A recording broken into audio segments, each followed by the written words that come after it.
Alright, what's going on everybody? Welcome back. All my brothers, all my sisters around the world. I pray everybody is still doing well and having a blessed day.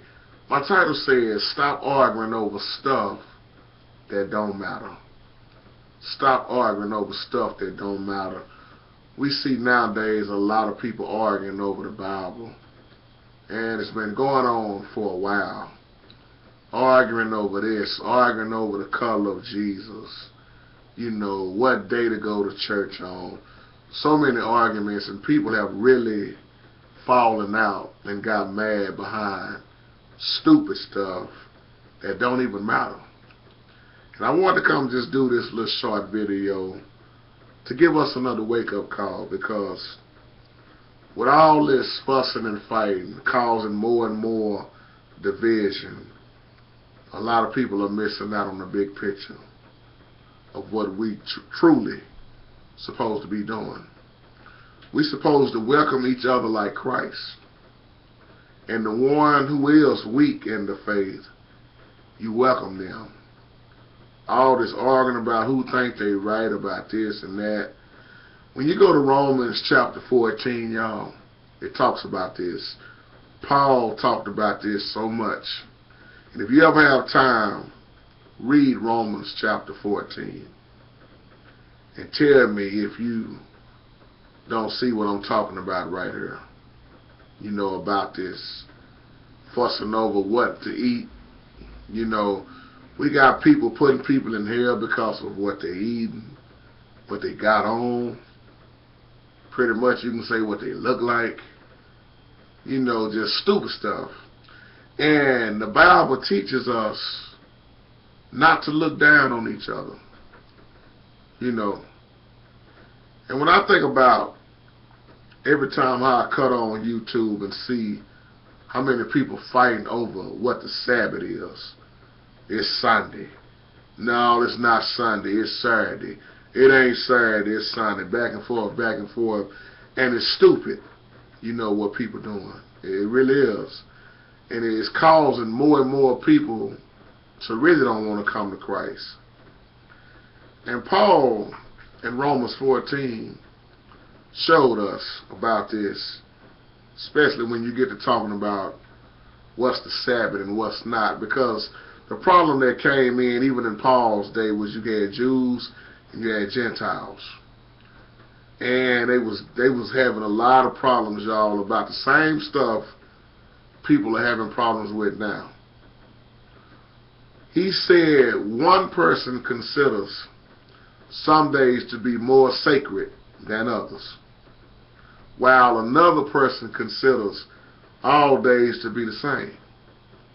Paul was saying pretty much that each person must have their own convictions. You don't live for yourselves. We don't die for ourselves. If we live for the Lord. And if we die for the Lord. Paul was saying that's all that matters. That's all that matters. He was talking about the weak versus the strong. In other words, why you judging this man on why he eat?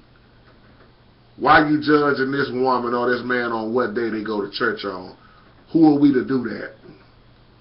Why does it bother you so much that he's going to church on Sunday, where he's going to church or she's going to church on Saturday? It's foolish when you can serve the Lord every day.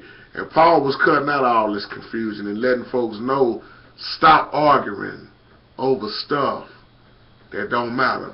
And I'm here to let you know in this video, stop arguing over stuff that don't matter, y'all. Because the thing is, because of the diverse backgrounds, religious and even cultural, on the both part of the Jews and Gentiles, so many problems arose that they started threatening the unity of the body of Christ. It did.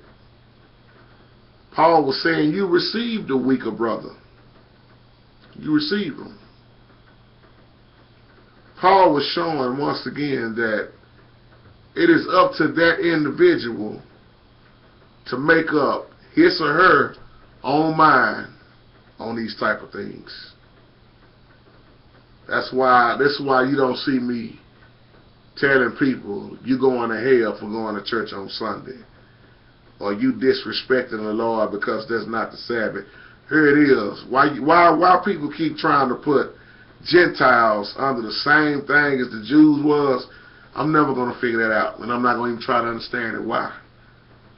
That's like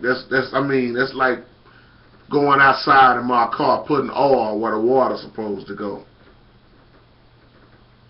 When you start trying to put everything on Gentiles as you did with Jews, when that was totally different.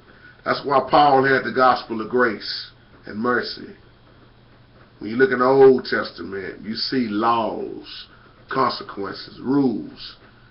You got dealt with immediately.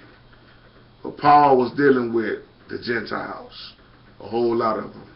And that's why he wasn't preaching and beating them over the head with rules, stuck on this and stuck on that. And when we get to the point, y'all, when we start beating each other over the head with who going to hell because they going to church on Sunday and you ain't going on Saturday, you ain't doing this, you ain't doing that. We so busy talking about who not doing what and who not doing what.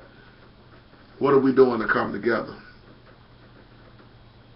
What are we doing to come together? So that's why I want to do this video and say stop arguing over stupid stuff. Get your personal relationship good with the Father. That's all that matters. I'm so glad I'm not caught up with what other people want me to do. I had talked to this brother the other day. All he wanted to do was talk about the color of Jesus, like he done saw Jesus. He wanted to talk about so many things that was just, I mean, ain't nothing wrong with, having different conversations and stuff, but he got to the point all he wanted to do was just talk about the real Jews. They black. This, that, the Hebrew, the Israelites, what the real color of this was. And I said, that's all good. But what does color have to do with salvation? Really, what does it? When the Lord loves all of us. What does the color of Jesus have to do with us getting into heaven? Y'all hear what I'm saying? Whether you go to church on Saturday or Sunday. Y'all see what I'm saying? Long as you serve the Lord. Last time I checked, and as I can speak for myself, the Lord ain't never had a problem with me going to church on Sunday. The Lord ain't never had a problem with me going to church on Saturday. The Lord ain't never had a problem with me going to church Monday, Tuesday, Wednesday, Thursday, nor Friday. He loves when I worship Him every day. So I just want to do this video, y'all, and then take time out to say, let's get past all this, who right and who wrong. You know who right? The Lord is right. Don't none of us know it all, and don't sit up and act like you do, because if you think you know it all, you living your life as a fool, trying to think you know all, you know more than the Lord. Some of us really think we know more than the Lord, and that's a dangerous game to play. So with that being said, out of love, may the Lord bless you, may the Lord keep you. Till the next time, y'all stay blessed. Lord say the same. Peace.